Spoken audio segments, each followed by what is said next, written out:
وأشهد أن محمدا عبده ورسوله الذي لا نبي بعده. Para ibu yang saya hormati, alhamdulillah pada pagi hari ini seperti biasa kita sama-sama mengkaji kitab Bulughul Maram, masih seputar bab salat tatawwu, yaitu bab salat sunat. Dan kemarin hadis sampai berapa kemarin teh? 378. Maka kita akan melanjutkan pada hadis yang selanjutnya, begitu ya. Maka ibu, siapa yang lebih dulu membaca?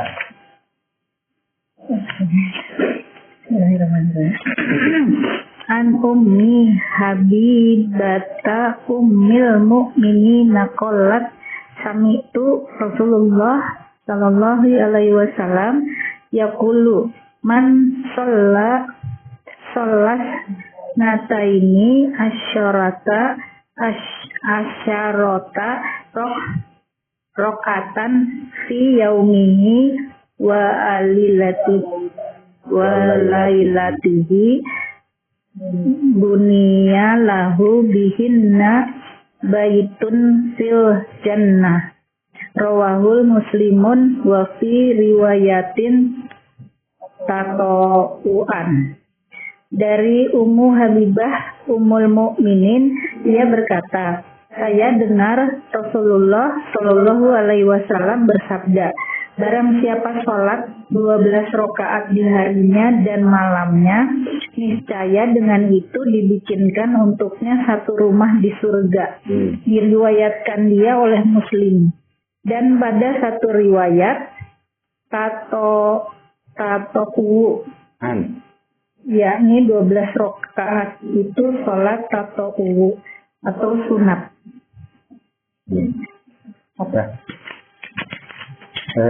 Itulah ibu hadis dari Ummi Habibah radhiyallahu anha ummul mukminin, bahwasanya Ummi Habibah menyampaikan sabda Rasulullah sallallahu alaihi wasallam. Ayat ini menjelaskan tentang keutamaan melaksanakan sholat 12 rakaat. Apa yang dimaksud dengan 12 rakaat itu tatawuan, yaitu sholat yang sunat. Karena kalau berkaitan dengan sholat yang wajib, maka tentu para ibu sholat yang wajib itu sudah jelas jumlah rakaatnya ada 17 rakaat. Tetapi kalau untuk ukuran sholat tatawwu, sholat yang sunat ini, maka tentu di sini para ibu perlu pada penjelasan yang disebut dengan jumlah 12 rakaat itu sholat apa, gitu ya. Kan di sini tidak dijelaskan. Maka nanti itu akan dijelaskan pada bahasan hadis selanjutnya. Jadi yang dimaksud dengan 12 rakaat itu apa saja? Nah, karena di sini ada jaminan dari Rasulullah Sallallahu Alaihi Wasallam, bunya lahu bihinna baitun fil jannah, akan dibangunkan baginya sebuah rumah di surga. Berarti kan ini ibu menunjukkan bagaimana bahagianya ketika seseorang melaksanakan sholat sampai 12 rakaat. Nah, karena itu kita harus menjaga, memelihara sholat yang 12 rakaat ini agar mendapatkan jaminan dari Allah yang tadi. Dan ini para ibu riwayat Imam Muslim dan betul dalam keadaan sahih dan benar yang disabdakan oleh Rasulullah Shallallahu Alaihi Wasallam.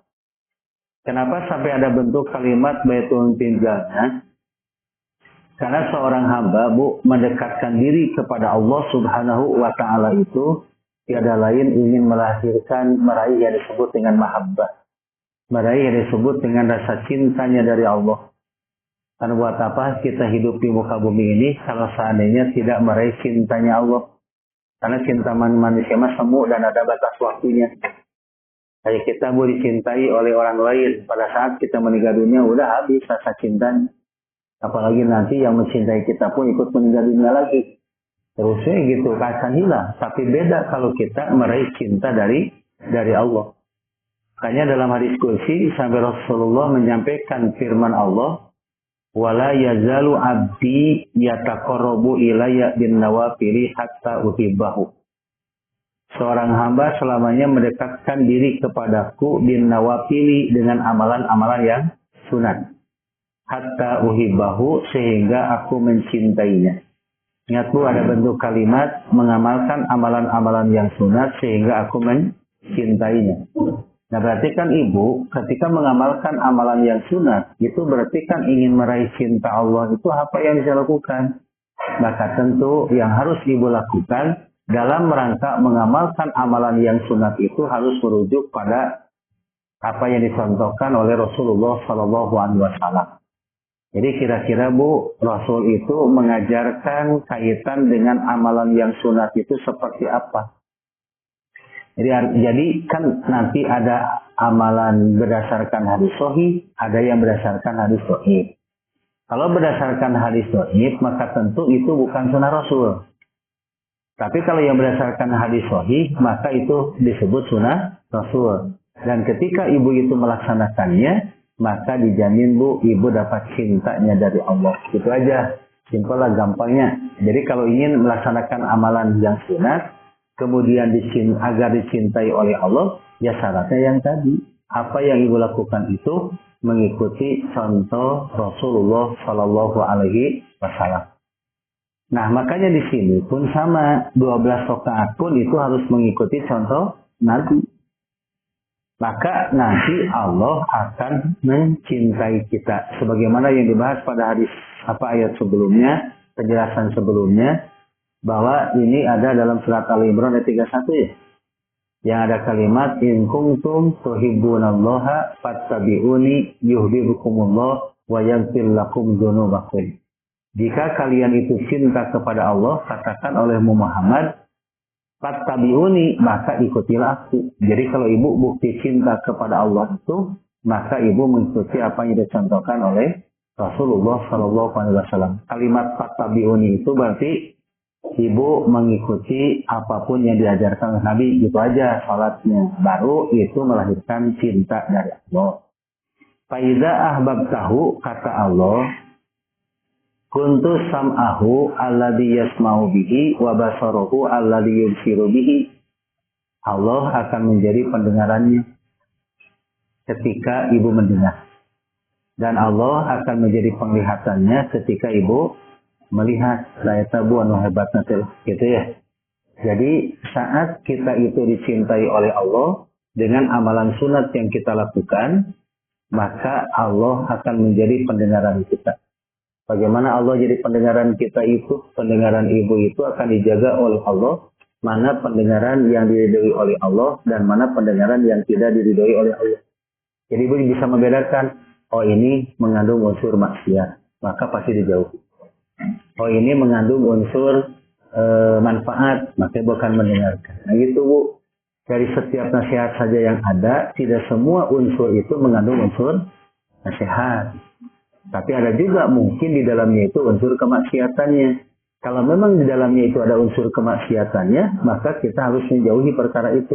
Nah ibu menjauhinya itu karena rasa sayang dari Allah. 2, penglihatan ibu pun akan dijaga oleh Allah. Dijaga dari apa Bu? Dari hal-hal yang mengandung unsur kemaksiatan. Jadi kalau ibu melihat unsur maksiat yang bukan senang. Tapi ketika ibu melihat sesuatu yang mengandung unsur kemaksiatan, maka ibu itu akan menjauhi itu. Karena berdasarkan kacamata penglihatan ibu itu mengandung unsur maksiat, perkara yang bisa menjerumuskan kita ke dalam neraka. Itu ibu, itu yang disebut dengan kalau sudah dicintai oleh Allah. Begitupun Bu, wa yadahul lati yabtisu biha wa rijlahu alladhi yamsi. Tangan ibu dijaga oleh Allah.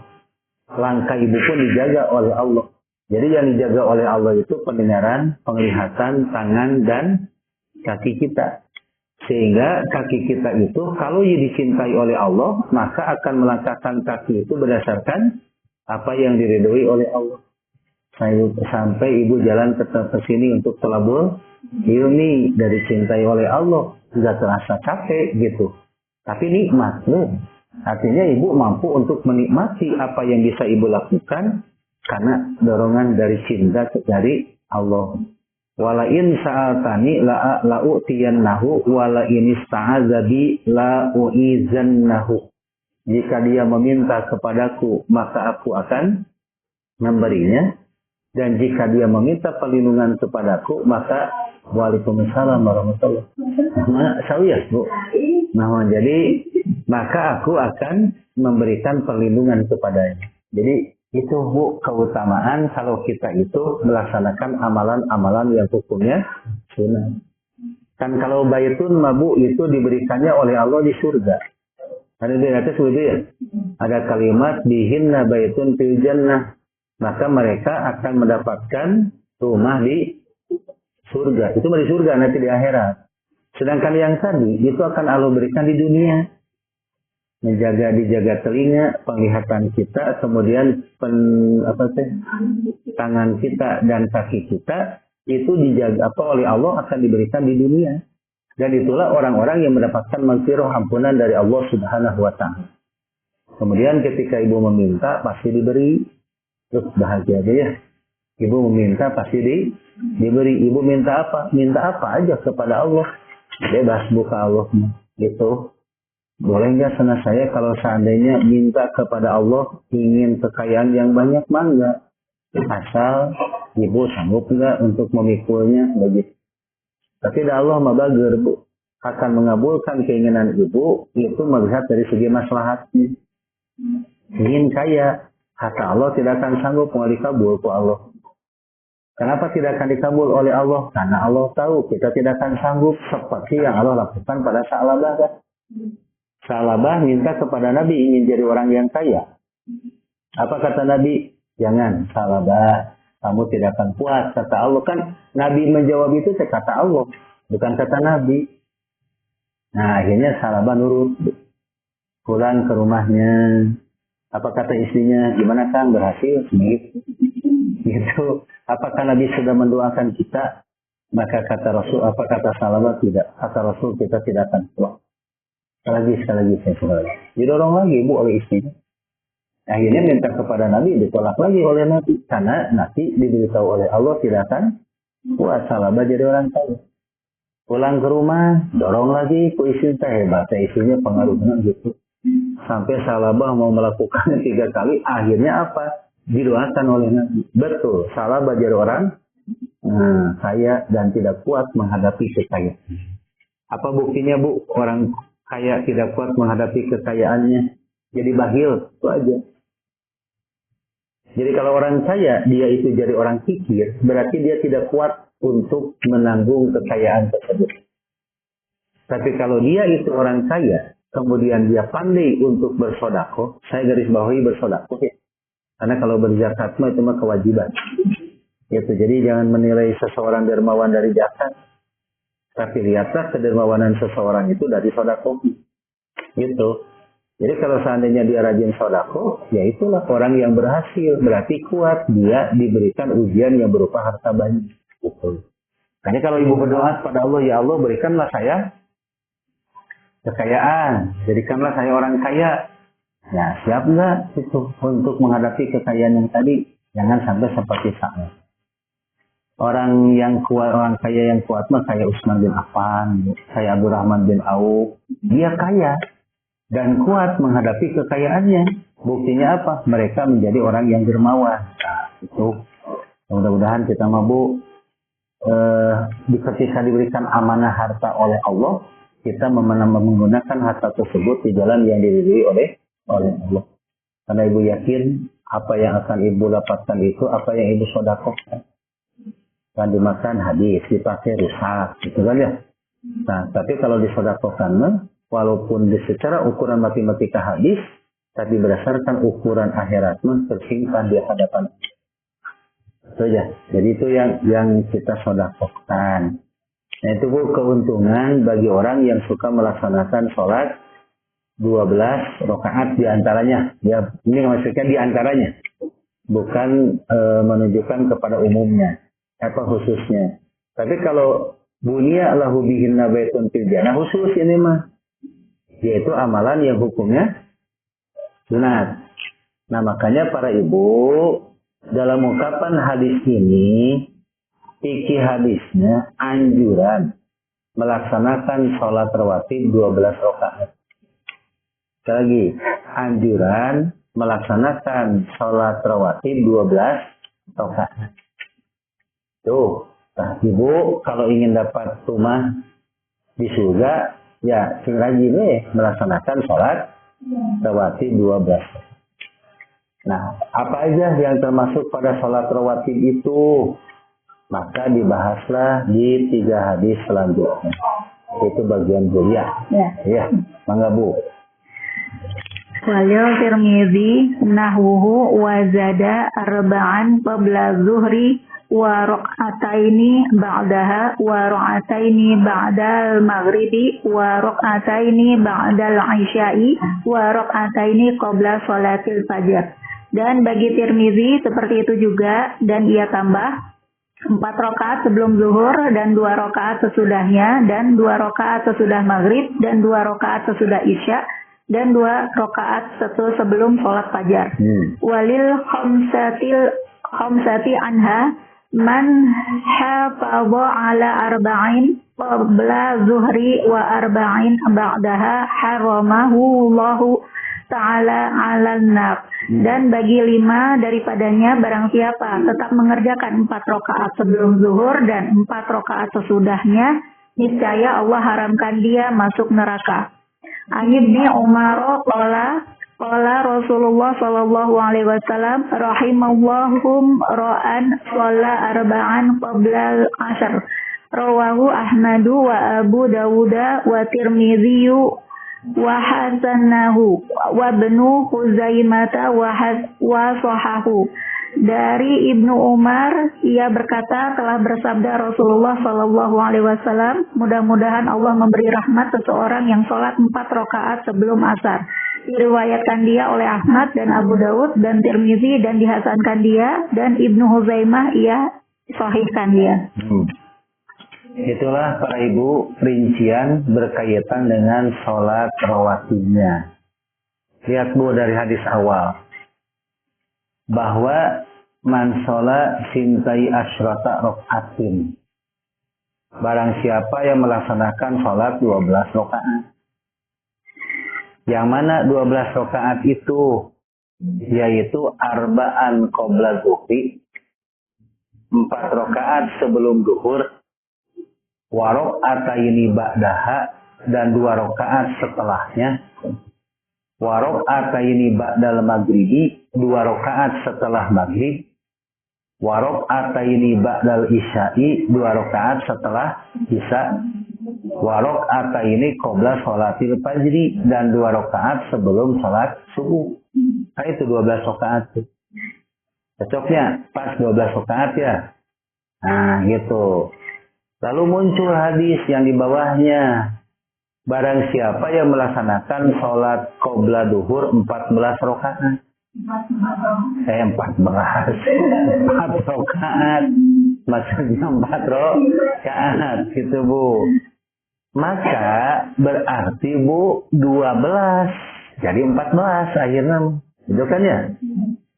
Kan yang atas ke 12 rakaat itu karena duhurnya qoblanya 4, ba'danya 2. Di sini wa arba'in ba'daha. Berarti ada 4 rakaat setelah duhur. Jadi jumlahnya 12 rakaat. 14 rakaat. Karena 12 ditambah 2. Nah, kemudian di hadis selanjutnya ada lagi sholat 4 rakaat sebelum asar. Jadi kalau begitu jumlahnya berapa? 18 ya. Jadi 18 rakaat. Jadi kalau begitu yang akan dibangunkan rumah di surga itu yang 12 rakaat, yang 14 rakaat, atau yang 18 rakaat gitu. Ya, muncul ya rancu gitu Bu. Nah, di sini Ibu, kenapa oleh Imam Ibnu Hajar itu disantumkan ketiga hadis ini? Kan awalnya juga hadis sebelumnya menjelaskannya juga 12 rakaat. Berarti kan dengan bentuk keungkapan 12 rakaat itu sudah jelas rawatib itu 12 rakaat. Tapi kenapa muncul juga 4 rakaat ba'da zuhur? Nah, ada yang mengungkapkan bahwa 4 rakaat ba'da zuhur itu adalah 2 rakaat yang tidak sempat dilakukan oleh Nabi. Itu kan Bu ya. Sehingga seolah-olah sholatnya itu seperti 4 rakaat. Tetapi setelah diungkapkan lagi, ternyata hadis ini pun tidak sahih. Kenapa? Karena sudah jelas bertentangan dengan hadis yang sebelumnya. Bahwa sholat rawatib itu hanya 12 rakaat yang tadi telah dirinci sebelumnya 12 rakaat itu di mana pelaksanaannya. Kedua, termasuk bab asar. Jadi di dalam sholat asar itu tidak ada yang disebut dengan sholat rawatib.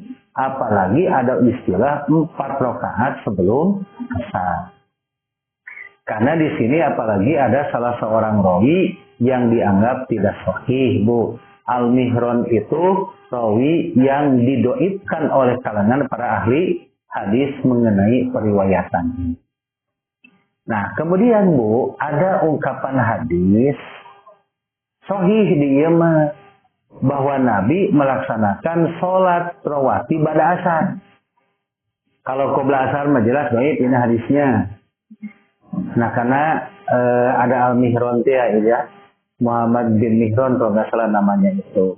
Tetapi Nabi pernah melaksanakan sholat asar. Sholat rawatib ba'da asar. Kan Nabi pernah bersabda bahwa tidak ada sholat rawatib yang berkaitan dengan asar. Itu dalam hadis juga Imam Bukhari, sahih hadisnya. Jadi tidak ada sholat rawatib yang berkaitan dengan asar. Nah, Rasulullah ketika beliau itu pulang dari masjid, lalu asar nih, ya, pulang dari masjid pada waktu asar. Kemudian Ibu, pada saat datang ke rumahnya, lalu Rasulullah Shallallahu Alaihi Wasallam beliau melaksanakan sholat asar 2 rakaat. Selesai sholat ditanya oleh oleh Aisyah, ya Rasulullah, bukankah di asar itu tidak ada sholat sunat rawatib? Rasulullah beliau mengatakan, tadi setelah melaksanakan sholat zuhur, maka aku belum sempat melaksanakan sholat ba'da zuhur karena ada terhalang oleh tamu. Maka aku melaksanakannya sholatnya sekarang. Jadi Nabi itu melaksanakan sholat rawatib ba'da duhur itu, ba'da asar maksud nama di ba'da duhur. Karena belum terlaksana pada saat itu, dilaksanakanlah pada waktu asar. Pertanyaan dari Siti Aisyah, apakah boleh kami melakukan hal itu wahai Rasulullah? Maka Rasulullah tidak boleh. Jadi Ibu, hadis ini sholat 2 rakaat sebelum asar, setelah asar itu hanya berlaku untuk Rasulullah Shallallahu Alaihi Wasallam. Bagi Ibu mah tidak usah dilaksanakan. Kenapa? Karena kita tidak dibolehkan oleh Nabi melakukan seperti yang dilakukan oleh Rasul. Karena Rasulullah sholat rawatib tidak pernah ketinggalan. Gitu. Jadi rawatib tidak pernah ketinggalan. Kalau kaitan dengan sholat tahajud jelas, Nabi tidak pernah ketinggalan. Kenapa? Karena untuk Nabi sholat tahajud itu menunjukkan pada hukum wajib. Jadi untuk Nabi mah wajib, bagi kita mah sunat, begitu itu. Ya, untung sunat. Coba kalau wajib gitu kan Bu. Kalau dilaksanakan pahala ditinggalkan jadi berdosa. Kalau hukumnya wajib, tapi untung sunat. Ya. Makanya sekarang tahajud, besok enggak, besoknya lagi. Nah, gitu enggak. Tapi ibu-ibu alhamdulillah rajin lah. Tahajud lah kita mohon. Alhamdulillah. Apalagi sekarang masih jam 4 asal subuh bertahan aja. Mohon hebat istiqomah nih. Karena yang lain mah sudah mulai berubah gitu ya. Itu tapi yang disebut dengan sholat subuh itu masih tetap jam 4 lebih 2 lah kalau nggak salah. Masih lebih 2 menit. Karena naon pun itu ya. Nah itu Bu yang disebut dengan kaitan dengan sholat rawatib. Jadi intinya Bu, sholat rawatib itu cuma 12 rakaat. Sekali lagi, qobla duhur 4, ba'da duhur 2, ba'da maghrib 2, ba'da isya 2, qobla subuh, atau sakit itu. Gitu Bu ya. Nah, jadi 12 rakaat. 12 rakaat. Tapi ada juga kalau ibu mau 10 boleh. Qobla subuhnya jadi 2. Qobla duhurnya. Qobla duhur yang tadinya 4, maka ibu qobla duhurnya itu bisa jadi 2. Jadi qobla duhur 2, ba'da duhur 2, ba'da maghrib 2, ba'da isya 2, qobla subuh 2. Jumlahnya 10 semuanya. Boleh. Gimana kalau saya qobla duhurnya enggak, ba'da duhur boleh. Nah, undang hukum lebih sunatnya. Karena badannya saya ba'da duhur enggak, duhur ungkur. Boleh gitu. Masih 10 dengan 12 boleh. Boleh gitu. Jumlah dengan 8 silakan. 4 silakan. Ngan qobla subuh salat ungkur teu naon gitu kan Ibu. Cuman yang tadi keutamaannya tidak akan kita dapatkan. Keutamaan apa? Dibangunkan sebuah rumah nah itu yang tidak akan kita dapatkan. Dan tidak juga mendapatkan nanti pertolongan dari Allah karena melaksanakan amalan sunatnya sedikit. Punya. Jadi kalau ingin dapat pertolongan dari Allah mah syaratnya apa? Ya perbanyak sholat sunatnya gitu. Dan sholat sunat ini pun pada hadis sebelumnya akan membantu juga kekurangan sholat wajib kita. Mau ibu sekarang akhir tahunnya, di akhir tahun ini ibu itu harus berusaha menjadi sakulat mawazinuhnya, memperberat amal timbangan kebaikan kita Bu. Kan suka dievaluasinya akhir tahun mah itu besar ya. Kita ada setiap perusahaan juga nya akhir tahun modot gitu diperiksa bagaimana nih selama 1 tahun ini. Itu kan ada yang disebut dengan muhasabah. Jadi kita pun sama. Jangan sampai ibu-ibu di akhir tahun malah kita dirusak dengan akidah non-muslim. Tahun baruan, betul. Hari tahun baru boleh piknik Bu. Boleh. Katanya melarang punya. Sok gitu. Sok piknik gitu. Besoknya mau pergantian tahun baru. Gitunya pergantian tahun. Kemudian ibu piknik. Boleh silakan. Dari nginep begitu, boleh nginep? Boleh.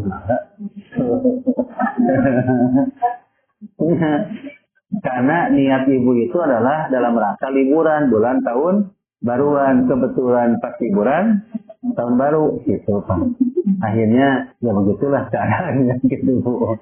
Nah ini Bu yang disebut dengan ungkapan bahwa tutup tahun harus usahakan sakulat mawazinuhu. Betul ya? Harus memperberat amal sholat kita. Salah satunya adalah dengan melaksanakan sholat sunat. Itu Bu. Nah sholat rawatib selesai. Kita akan masuk pada sholat sunat yang lainnya.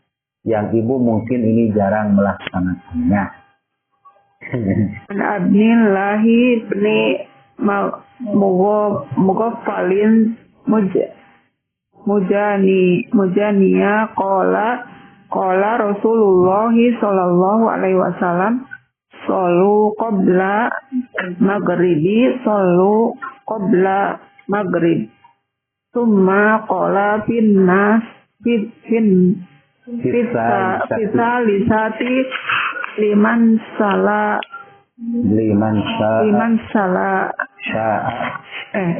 sya'a karohiyata an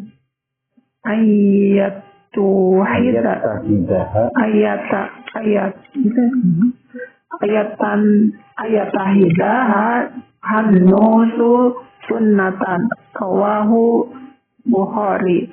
Dari Abdullah bin Mughaffal Al-Muzani, ia berkata, telah bersabda Rasulullah SAW, sholatlah sebelum maghrib, sholatlah sebelum maghrib. Dan ia bersabda kepada kali yang ketiga, bagi siapa yang mau karena Rasulullah tidak suka orang, jadikan satu ketetapan yang berat. Diriwayatkan oleh Bukhari. Iya. Berat.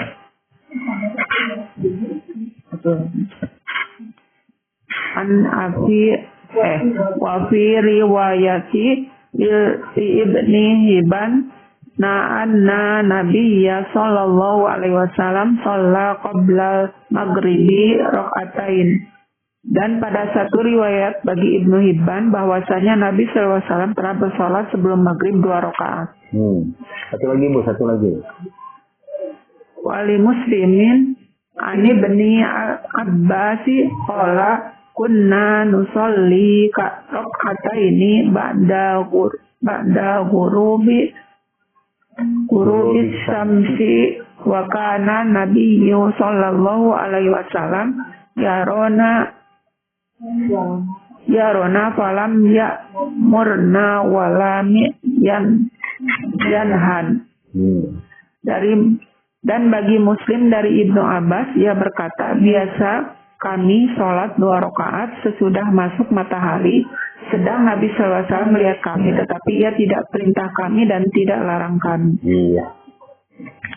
Itulah ibu-ibu 3 hadis ya, tentang sholat qoblal maghrib. Kalau ibu melihat dari redaksi hadis ini, ternyata Rasulullah Shallallahu Alaihi Wasallam beliau itu mengajarkannya kepada umat dengan dua cara ya. Karena kalau sunnah itu Bu terdiri dari 3. Ada sunnah kauliyah, ada sunnah fi'liyah, ada sunnah takririyah. Kalau sunnah kauliyah berarti sunnah yang berkaitan dengan sabda Rasul.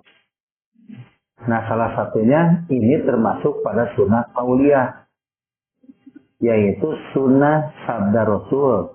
Kata Rasul, "Shallu qoblal maghrib." Shallu qoblal maghrib. Summa qala fi salisati. Nabi itu Bu menyebutnya 3 kali. Salatlah kalian sebelum maghrib. Itu 3 kali Nabi menyebutkan.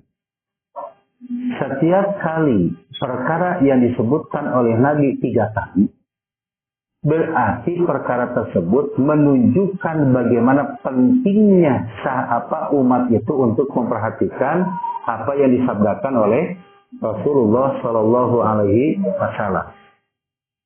Kenapa Bu seperti itu? Karena buktinya Nabi menyebutkannya 3 kali. Kalau dalam bahasa Sunda Bu ada nista, maja utama cina gitu. Kalau sudah ada bentuk kalimat ini, berarti itu teh Bu.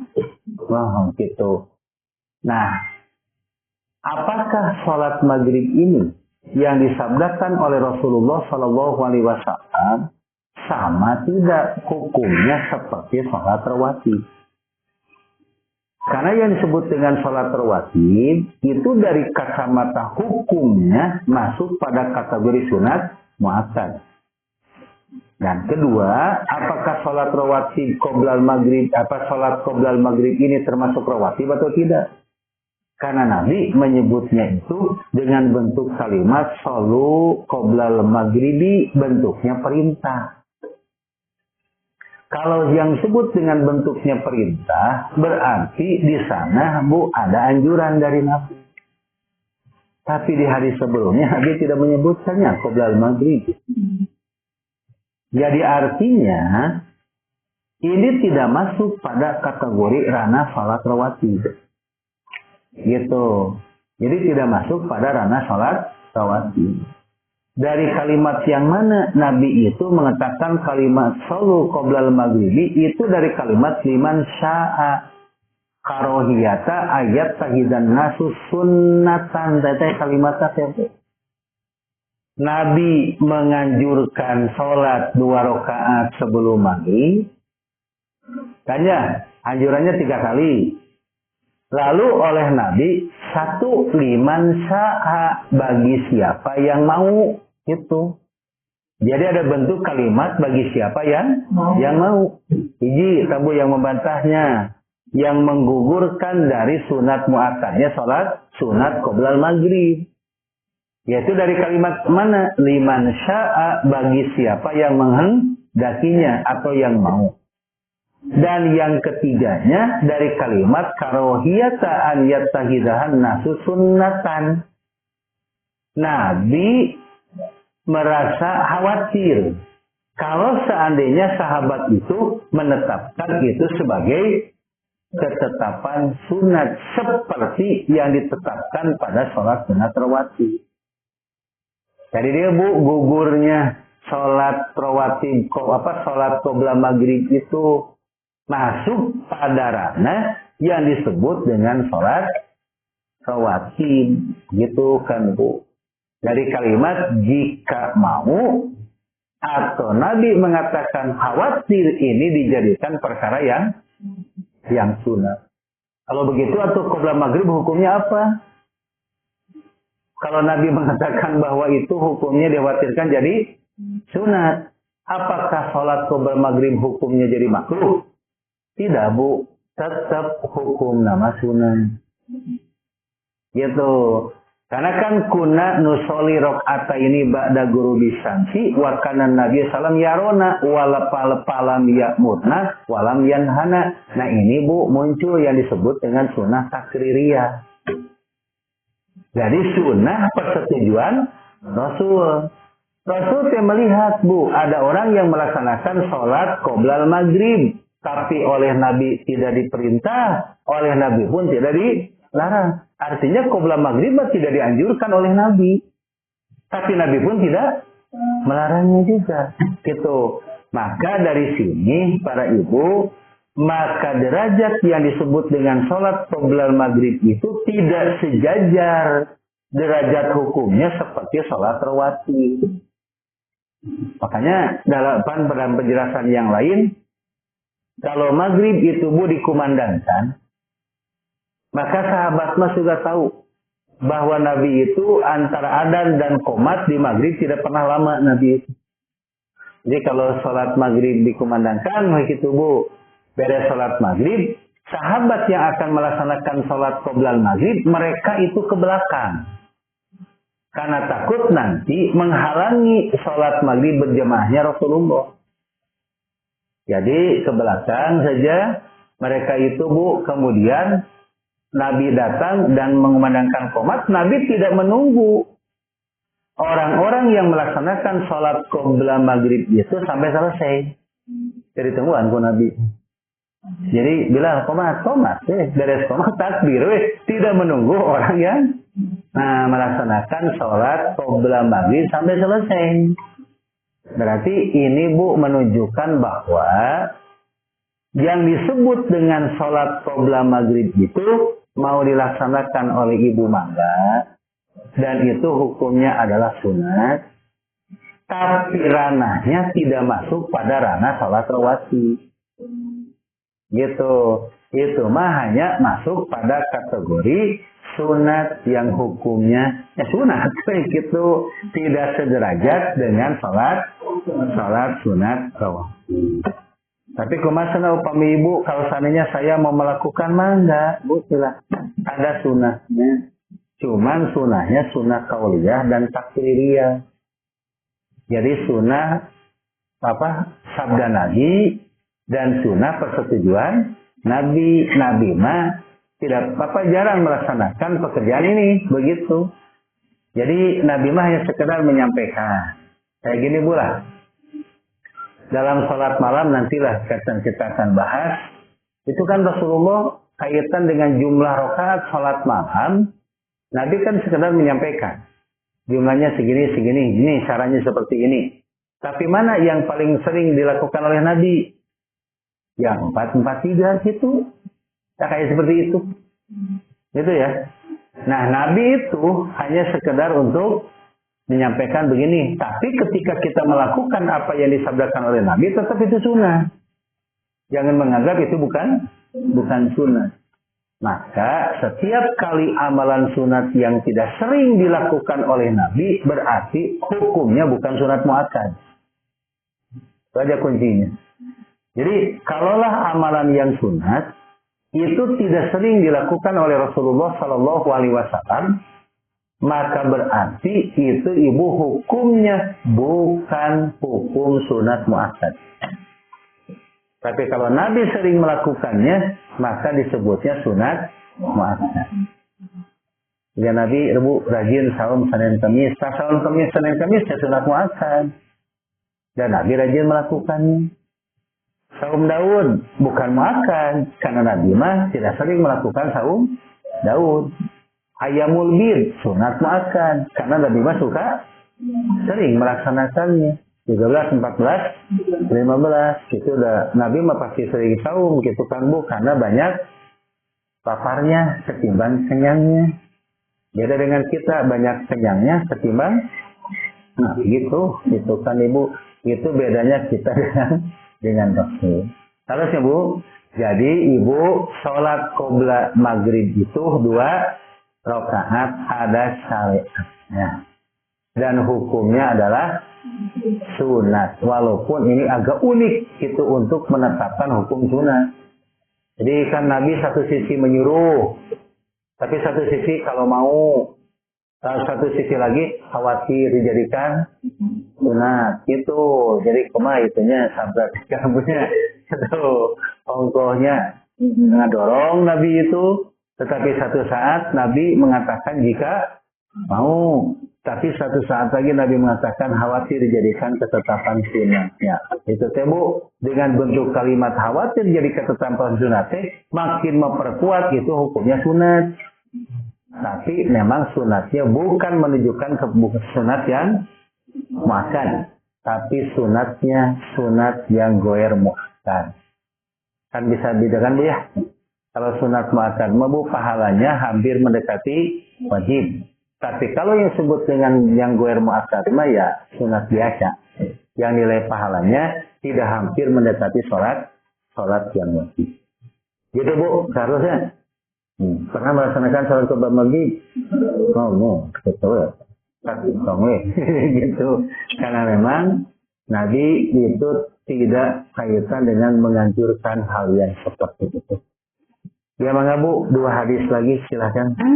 Aisyah radhiyallahu anha qalat kana Nabi sallallahu alaihi wasallam yukhaffifu ar-rak'ataini allataini qabla salati subhi hatta inni aqulu aqra bi ummil kitab muttafaqun alaih. Dari Aisyah ia berkata, adalah Nabi sallallahu alaihi wasallam meringkas 2 rakaat sebelum subuh, hingga saya ragu-ragu adakah ia baca Al-Fatihah atau tidak.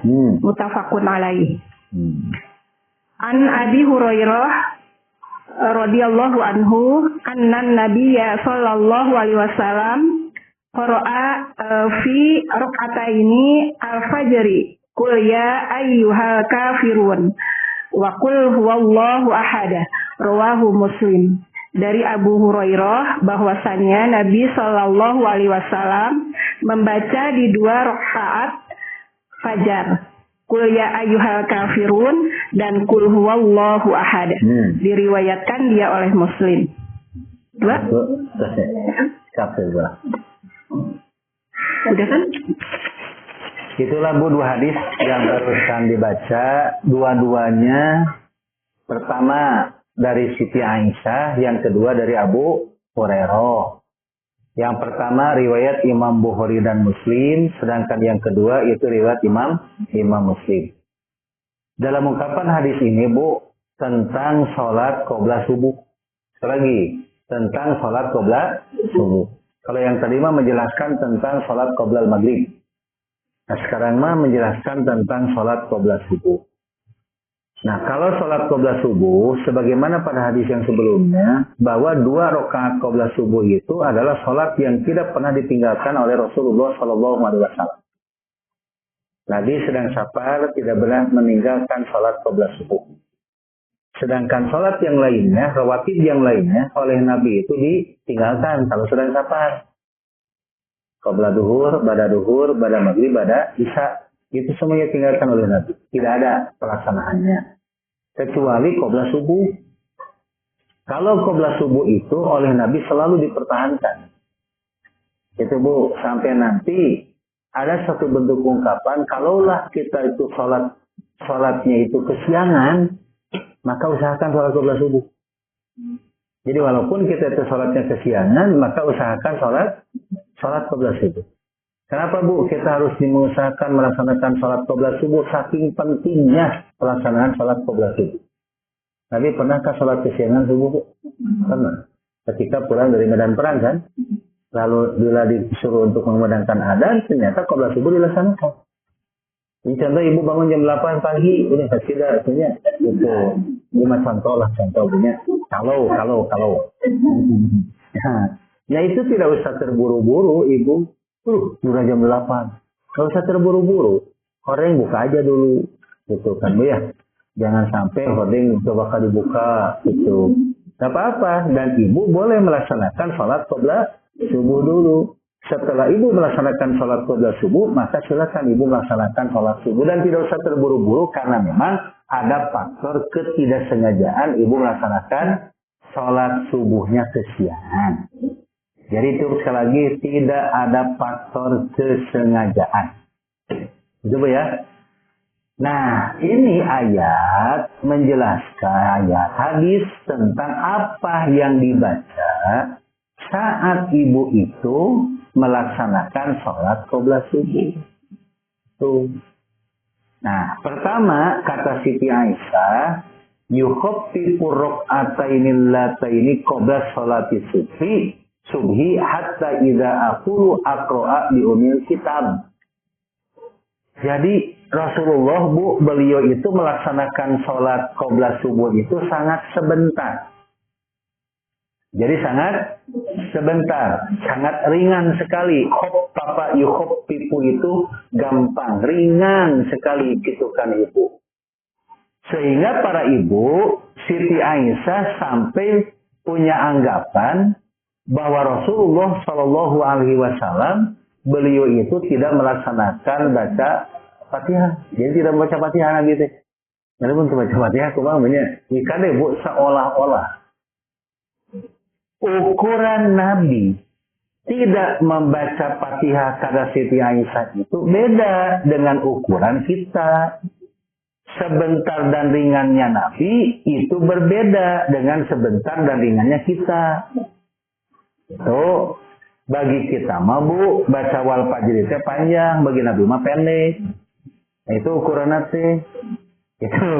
Jadi Nabi mah Bu baca alail pendek, asansi pendek gitu. Bagi kita mah kata Ibu sudah terasa sangat panjang. Gitunya alail itu. Maka kayak apa biasa nama? Ngapalkan wal fajri itu apa-apa, bunyi ada paranjang. Tapi ibu-ibu percaya Allah, insya Allah 3 juz ke 30 mah khatam. Gitu kan atas kata ke ibu-ibu. Nah, ibu-ibu, nah ukurannya Siti Aisyah itu seolah-olah Rasulullah tidak membaca Fatihah. Maka dikuatkan di hadis yang selanjutnya yang disampaikan oleh Abu Hurairah mengenai bacaan surat yang dibaca oleh Nabi ketika melaksanakan sholat qabla subuh. Yaitu apa yang dibaca oleh Nabi? Pertama, di rakaat pertama beliau membaca surat Al-Kafirun dan di rakaat yang kedua membaca surat Al-Ikhlas.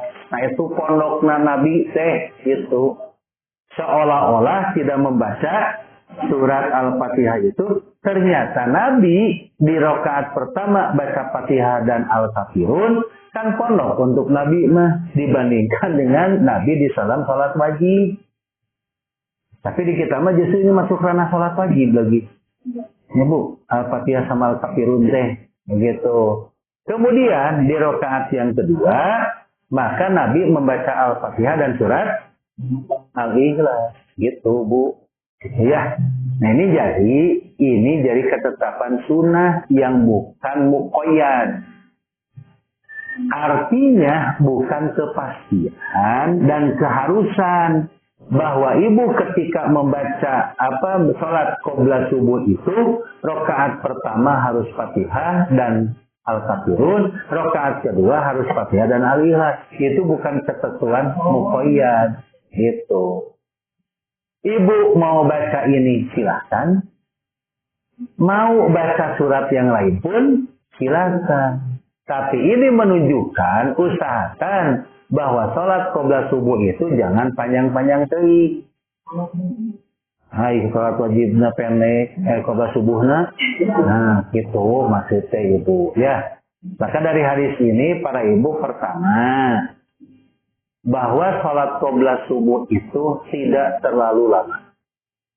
Jadi sholat qobla subuh itu tidak terlalu lama. Apalagi kalau ibu sholatnya di masjid. Bu, ayeuna mah aya timer ya. Jadi waktu qomat sudah terus di program sekarang itu. Coba dulu. Datang, Bu, sholat qobla subuh. Ini saya datang lagi yang baru, qobla subuh. Datang lagi qobla subuh, bari surat tete pararanjang di qobla subuhnya itu. Nah itu Bu yang memadorotkan. Makanya Rasulullah Shallallahu Alaihi Wasallam beliau melaksanakan sholat qobla subuh itu melaksanakannya di rumahnya. Sahabat banyak melakukan di masjid. Kenapa dilakukannya di masjid? Karena jauh dari masjid rumahnya. Sedangkan kalau Rasulullah rumahnya itu dekat masjid dari KM, dekat ke masjid. Itu ya. Nah, makanya Nabi melaksanakannya di rumahnya. Dan usahakan jangan membaca terlalu lama melaksanakan sholat qobla subuh. Kedua, sholat sunat itu boleh memakai surat. Jadi selain Al-Fatihah. Jadi sholat sunat itu boleh memakai surat selain Al-Fatihah. Enggak, ibu siga qobla duhur 4 rakaat. Maka boleh baca Fatihah dan surat yang keempat-empatnya. Atau surat-surat yang lainnya. Itu ya. Apakah boleh kalau sholat sunat itu hanya sekedar membaca Fatihah saja? Boleh. Baca iftitah jo langsung Fatihah, malah dolin amin jo langsung ruku, nggak apa-apa, silakan. Cuman tidak mendapatkan pahala dari tidak membaca membaca iftitah dan surat selain Al-Fatihah. Itu aja bedanya, Bu. Jadi tidak membaca surat juga tidak apa. Terus ya. Nah, yang ketiganya kebiasaan Nabi membaca surat Al-Kafirun dan Al-Ikhlas di sholat sunat qobla subuh. Kebiasaan Nabi nih. Jadi kebiasaan Nabi membaca surat Al-Kafirun dan Al-Ikhlas di sholat qobla subuh. Terus itu yang disebut dengan pelaksanaan sholat sunat qobla subuh. Jadi kajian kita hari ini pertama rawatibah 12 rakaat. Maksimal ya. 12 rakaat. Qobla duhur 4, ba'da duhur 2, ba'da maghrib 2, ba'da isya 2, qobla subuhnya 2.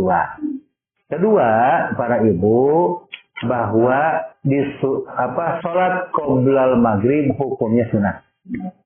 Tapi tidak rawatib. Nah, atau tidak sunat makan maksudnya ya. Jadi salat qobla maghrib itu hukumnya sunat goer muakkad. Begitu kan ibu. Kemudian yang ketiganya, ketika melaksanakan salat qobla subuh, maka usahakan jangan lama. Dan silakan kalau membaca surat Al-Kafirun dan Al-Ikhlas. Saya ada saudara yang pernah saya tanya begini. Dia kebiasaan sholat ba'da maghrib itu 6 rakaat.